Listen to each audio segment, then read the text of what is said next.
Hi, I'm Kaylee, and today I'm doing the Miss Marple book tag.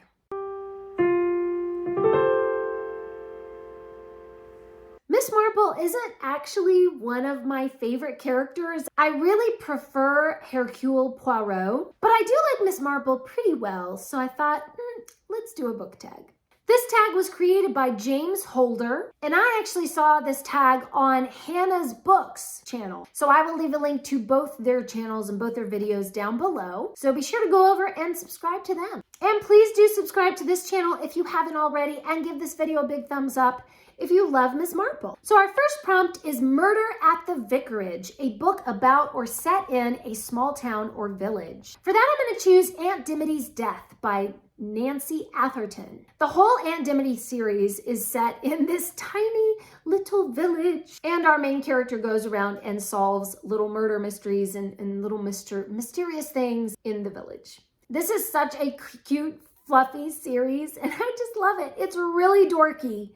It's really silly, and I love every single book. Prompt number 2 is The Body in the Library, a book with a pivotal scene set in a library. For this, I'm going to choose The Dragon in the Library by Louise Stowell. This is about a young girl named Kit, and when she visits a library, she finds magical books and discovers that she has magical powers. Number 3 is The Moving Finger, a book in which the protagonist is trolled, harassed, subject to a rumor campaign, or falsely accused. I'm going to choose the manga A Silent Voice. In A Silent Voice, there is a little deaf girl who is bullied in school, and years later when they grow up, her bully then feels really bad about the way that he acted. The question is, can she find it in her heart to forgive her bully? This is such a deep and emotional and just really beautiful manga series. Number 4 is A Murder is Announced, a book in which there is a sympathetic depiction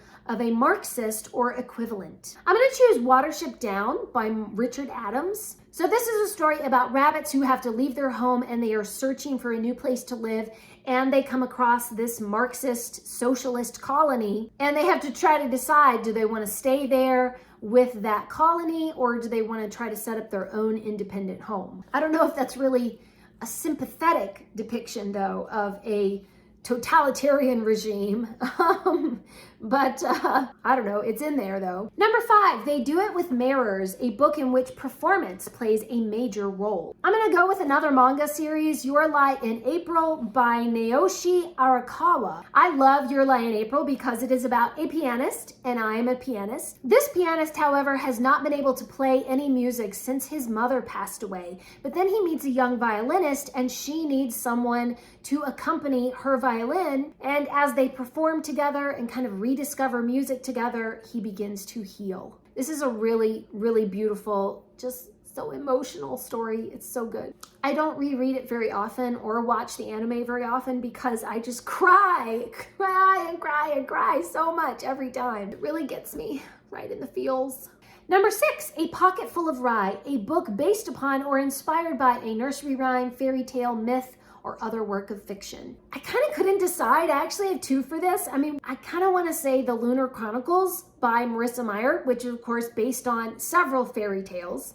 Cinder is based on Cinderella, and then Scarlet is based on Little Red Riding Hood, etc., etc. But I also really love Entwined, which is a retelling of the 12 Dancing Princesses. I think both of these are just such fantastic reimaginings of old fairy tales. Number 7, The 450 from Paddington, a book in which more than 2 suitors pursue the main protagonist. I'm going to choose Rose in Bloom by Louisa May Alcott. In this second book in the duology, Rose is growing up, and there are quite a few young gentlemen who have noticed.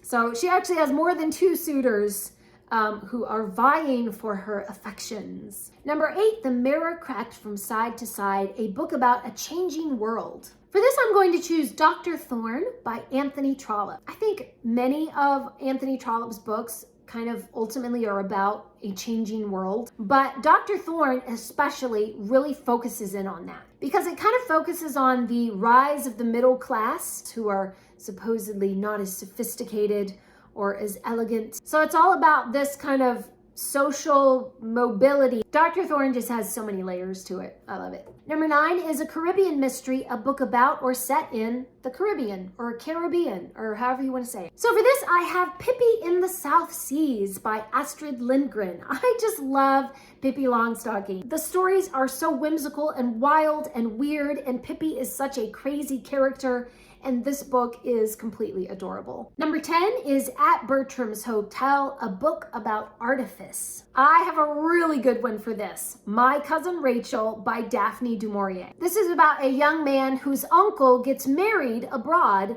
to his cousin Rachel, and then his uncle dies abroad, and cousin Rachel comes home to take over the family home. And the question is, did cousin Rachel kill the uncle? Or is she just a victim of circumstance? And through the entire book, you're trying to figure out, is she really just this evil mastermind? Or is she just an innocent victim of these weird circumstances? Was all of that just a coincidence? Or did she somehow pull the strings from behind the scenes and make all of this happen? And literally right up to the very end, you still don't know. It's really, even at the end, it's still never quite fully explained. Was she an evil mastermind, or was she just an innocent victim? The world may never know, and you just kind of have to decide for yourself. It's such a masterfully written book. It's just so fascinating. Number 11 is Nemesis, a book featuring a quest. I do love a good quest. For this, I'm going to choose The Door Within by Wayne Thomas Batson. This is about a young man who discovers the door within, and he discovers that he can be transported to a magical land where he is made a knight and he is sent on a quest. The great thing about these books is that the door within is the spiritual door within. And as he goes on this quest, it's really a spiritual journey as he discovers God and his sins are forgiven, and he discovers grace through Christ. So on the surface, you get this great fun fantasy adventure, but underneath there's all this great meaning and deep spiritual themes to the story as well. Number 12 is Sleeping Murder, a book in which the past haunts the present. For this, I'm going to choose one of my favorite books by Charles Dickens, Bleak House. This is about a group of people, and their family has been embroiled in these legal proceedings for generations, just arguing about who gets this inheritance and that estate and this money, and on and on and on. And really, it's like the whole family is just crippled by these lengthy legal proceedings. And this past from like generations before is haunting their present, and they can't just break free and just live their lives. That's kind of the background, and then Dickens just paints this amazing story, this beautiful picture on top of all of that. And that is the Miss Marple book tag. Please leave me a comment down below and let me know, what would you have answered for some of these questions? What is your favorite story with Miss Marple? Or like me, do you prefer Poirot? Thanks for watching. Please subscribe, and remember, the right book in the right hands at the right time can change the world.